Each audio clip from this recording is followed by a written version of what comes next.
Get motivated, all you listeners, because it's Business Buzz time. My name is Susan Spencer, and today's show is all about you and the choices you make as a businesswoman. My guest is an accomplished and popular business coach who hails from the Chicago area. I'm thrilled to have Linda McCabe on the show.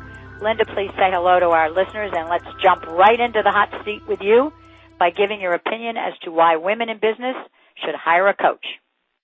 Hi, everyone. Well, a coach can see your blind spots and hold you accountable, be a source of new and creative ideas, celebrate your successes with you, be a source of strength when you're feeling defeated. As in my case, also, they can bring lots of years of experience. For me, it's been 30 years in business. I think many of my clients feel that they have their own personal guru to guide them. Some people hire a coach to be a cheerleader and keep them in the game. Some hire a coach because they want direction and how to. So many of my clients tell me they know what they want to do, but they just don't know how to do it.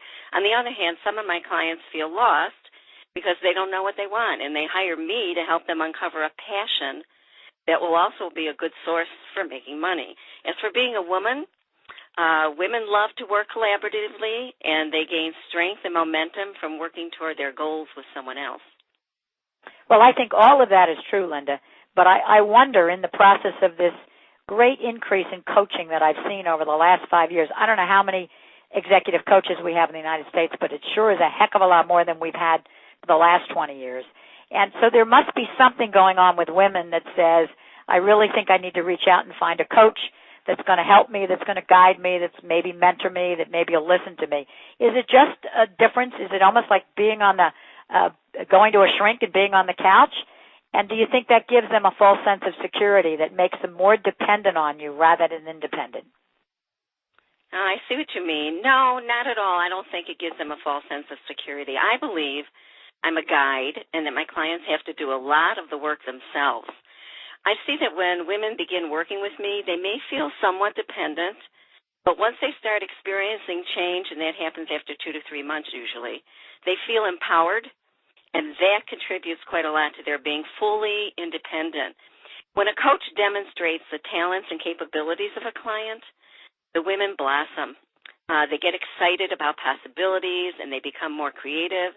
Most people don't want to be dependent on anyone. Most want to express their power through their work, and working with a coach doesn't create a false sense of security. Instead, working with a coach develops mental muscles and gives the client a strong sense of their true self and how dynamic that is. Well, I think obviously that the value of a coach is how good are they. If they're really good and if they really focus on the individual in a positive way and are able to identify the issues they need to work on, then obviously it's going to help them. The question is, how does somebody who's listening figure out who's good and who isn't? Is there a suggestion you can give to our listeners as to how they should determine whether a coach that they look at is right for them and is going to be able to do things that they want them to do, or in terms of assistance? Well, I think that it's really a matter of anything else. Like it's very similar to any other process. You have to like the person. You have to trust that person. I know with a lot of coaches, I think that sometimes they want to lead a person to their answers, and I don't work that way. I definitely offer ideas and suggestions, but I don't just lead my clients to an answer. If I know how to help them, I just give them the information they need. Sometimes we have to put our heads together and glean the answer from our combined knowledge. However, if I know an answer, I gladly tell them. I personally would find it annoying to talk with someone that had information that could help me and yet insisted on a process in which I had to go through hoops and keep getting hints that may be supposed to help me pull the answer out of thin air. I would feel frustrated with that. I wouldn't like to be treated that way, and definitely do not do that with the people I'm fortunate enough to work with. So you have to make sure that they're going to deliver the information clearly and according to the style that you like. Well, that's great advice, and I think that every listener out there has to kind of find their way, and I wouldn't suggest that they go to one coach, pick one out, and automatically take that one, even if it feels good. I think they need to go to a couple of them to see different styles and different personalities so that they have something to compare to, and then go back and pick the one that they think really, of the ones that they've looked at, is one that works for them. I agree with you. I think that's the best thing to do, too. What business skills do you emphasize that you think help your clients succeed as a woman and a woman in business? Okay. I help my clients with many business skills. If I had to pick, like my top 3, they would be sales, networking, and time management. For one thing, too many business people go into business because they have a passion for something, and they actually lack business skills. The most necessary component for business, to me, is cash, earning revenues, and that's what I stress. I believe the 3 top skills that are necessary to do that are, as I said, sales, networking, and time management. And often business people are good at the service they offer or the product they make, but many lack basic networking and sales skills. Often people in business forget that they must sell in order to get clients. Selling can mean many things, such as contacts on social media sites, knowing where to network, knowing how to conduct a sales interview, maybe building relationships, effective follow-up, etc. So many people misunderstand what selling is, and they think it's convincing or forcing someone to buy something when actually it's connecting someone who has a challenge with someone who has a solution. That's what business is all about. So having selling skills makes all the difference in whether or not someone succeeds in business. And also, if one doesn't manage time well, all the other business skills become ineffective, in my opinion. So learning how to do it all in one's business and still have time for family, friends, recreation, self-care, which is so important. That's important for maintaining stamina in order to remain positive and energetic enough to grow a business. And running a business or working for someone else is simply not easy. Knowing where to go to find prospects or referral partners, knowing what to say to prospects once they find them, knowing when to do what to follow through, and knowing not to do too much and still do a great job, those are essential skills for success.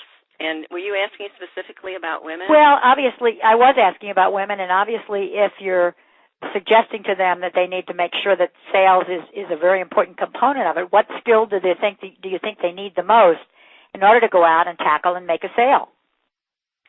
I don't know if I would call it a skill. They need self-confidence, they need belief, and they need the ability to find and use resources. Okay, great. Those are great suggestions, and I think those are all part of the element of what we're trying to do, which is to come with a broad perspective of what do you need to succeed in business. And I think you've given us some really good 3 top ones that are ones that women should really write down and understand. Can you give us a story to give our listeners a better idea of how the process of being a coach works, about somebody you've worked with in the past that illustrates how you have worked them through to an excellent result? Oh, yeah, that's fun. Okay. For one thing, I work very hard when I first interview a prospective client to determine if that particular client is a good fit for me. And not everyone is coachable, and often people delude themselves about wanting to improve their business. My philosophy in coaching is to be genuine, to be diligent about getting the truth from clients, building their confidence by seeing the magic and the beauty that exists in someone that they may not see in themselves, and continually making them aware of those strengths and talents. One client that I've been very excited about was a young woman who was an underwriter in an insurance company, and mostly she just wanted to learn client relationship skills and perhaps a bit about getting new clients. As we worked together, we discovered her untapped dream.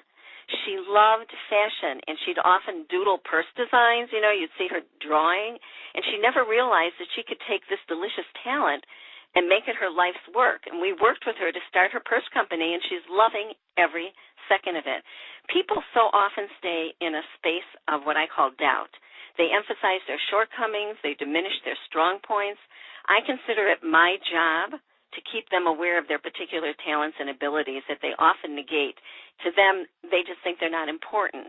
I help them see those gifts, and with that vantage point, they feel empowered and more clear about how to achieve their goals. I think that must mean that you have a very special gift, because it takes one to know one. In order for you to be able to pick them out, you have to have a pretty good sense of who you are and what gifts you have. And I think that sounds like it's a really great strategy, because if women are not passionate about what they do, it makes it really hard to motivate them to reach a different level. And that was a great story. I really appreciate it. How much time does it generally take you to complete a coaching course with someone, or are you never finished with them? Well, it depends on, in my particular case, the programs that they choose. We have a program that we call APEX, which is focused and facilitated group coaching sessions. Now, that meets once a month, and someone can graduate after 1 year, or we have clients that have stayed on for 5 or 6 years. We have something called Aspire, which is an individual coaching program for APEX members. And again, someone can complete the program in a year, or they can remain for several years. And we have a program we call Ascend that's individual coaching for someone who's not an APEX member. And we also have business consulting launching. And I have launch clients that finish in a year, or they continue for longer. And the reason people decide to stay on is that they find they're more efficient and they get more done using a coach. They appreciate the support, and they enjoy the feeling that they're more in control. Strangely enough, when you have a coach, you know that person is more in control, and they feel that they have a greater power with the guidance and the direction. They have a sounding board, and they have a helping hand. Kind of lifts them up. So as far as how long to stay, it's we have people that graduate because they feel, I came in to find this out, I found this out, and they're gone. Other people say, I like the process, and they feel good doing it. Well, is it then a crutch for them? Is it kind of a sounding board, as you said? Is it something that they feel they need that to reinforce who they are, that they can't go out now and just go slay the dragon? They got to keep coming back in to get reinforced. Yeah, I don't believe that happens. To me, the best way I can relate it to you is that when you're married, you have a partner, and it gives you a little more strength, it gives you a little more confidence. I think it's very similar to that. I don't think it's a crutch. Well, I guess it depends on how you look at it as to how you define it, and I think that each person is different, and that's the reason why coaches exist, is because they deal with all kinds of different personalities, and they're able to give some a sprinkling that's enough and they want to go off on their own, and they give others a sprinkling and they want that sprinkling and that nourishment that they're obviously not getting somewhere else. They're going to need to get it from someone, and if there's a mentor that they trust and they care about, they're going to get it from them, even if they have to pay for it. And that's probably not a bad result. If it brings the success they're looking for, then they're going to keep doing it, I think.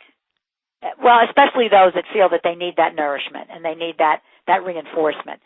And there are lots of women who need that reinforcement. They're not getting it somewhere else. They may not have somebody that's a partner that they can talk to business about. They're just not, and that's not unusual. A lot of women don't have other people that they can talk to, especially their husbands, who most of the time don't want to listen. My experience is that women in business often feel very lonely. So it's nice to have somebody. Well, is it because because their husbands don't talk to them about it or don't want to share it with them? I think that in many cases, people in general don't understand business women and what really drives them. They're a little bit of a different animal. And so therefore they kind of need to have somebody that gets it, that understands who they are. Yes. Rather than trying to talk to somebody that really doesn't get it, whether it's a husband or a friend or a partner or whatever it might be, that really is coming from a different place and therefore doesn't understand their joy and their successes. And their drive. Exactly. And their drive. Exactly. And I think that's why we see so many more coaches today, because I think women are giving themselves the luxury of a coach that fits with them, that fits their needs and gives them some mentoring, which otherwise they may not get. And it seems to be very successful. It seems to be driving other women to a greater success than they would have had. And I'd like you to share with us, if you can, your greatest success story as a coach, because I think that our listeners would like that. Wow, after 11 years of doing this, settling on my greatest success is difficult. I guess one of my favorites is a woman who years ago left a large marketing company to go on her own. She was able to take many of her clients with her, and her business grew with word of mouth. But she never sold or did any marketing to develop that business. And then the Great Recession came. She lost every single client. And when she first talked with me about the possibility of working with me, she told me point blank that she hates selling and she wouldn't do it. So I, in turn, told her I was sorry for her plight, but I wouldn't work with her because I simply couldn't see how she could grow her company at the pace that she wanted to or needed to without selling. And she felt awfully desperate and decided to hire me. In the beginning, she kicked and screamed, and then somehow I got through to her, and she agreed to learn how to make sales calls and worked with LinkedIn, which is a social media site. And she now has nearly the same exact revenues as before the recession. And now her challenges that she's facing about how big should she grow? Should she hire or use independent contractors? How should she delegate all the work that she has, and also how to say no to some prospects? Different kinds of challenges, so I think it's a great success story. Well, it is a great success story, and what you were able to do for her apparently is to get her into type of selling that is much less personal, less one-to-one. On a medium like LinkedIn, it's kind of impersonal. You network, but you may never meet the person, and you certainly don't have to talk to them. You just communicate through the internet. And so that kind of selling she could probably do. It was initially that, and then it was making deeper connections. Right. But it was something that was comfortable for her. And sometimes you just put your toe in the water at first, and when you put your toe in, and you don't get burnt and you don't get bitten, you figure, okay, this is not too bad. I think I'll keep doing this. So it takes a great coach to do that, Linda, and it's clear that you are one of those because it takes persistence and patience and understanding and a whole lot of insight. And from everything I've heard and everything I've read about you, you are really one in a very few that is very gifted, and I congratulate you for that. Thank you very much. Thank you for being my guest today and giving our listeners a chance to discover how an experienced and talented coach operates. I welcome you to go to the website, look up Linda's web, go on it if you'd like, noodle around. If you want to join her, you certainly can do that. And I think it would be a good investment of your time and energy. Your takeaway for today is this.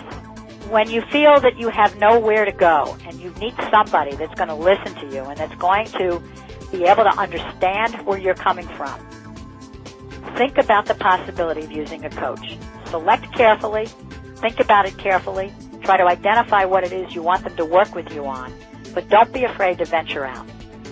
If you have any comments or questions, you can email me, and if I use your comment on the air, I will send you an autographed copy of my book, Briefcase Essentials. So until next time, I've been there, done that, and now it's your turn.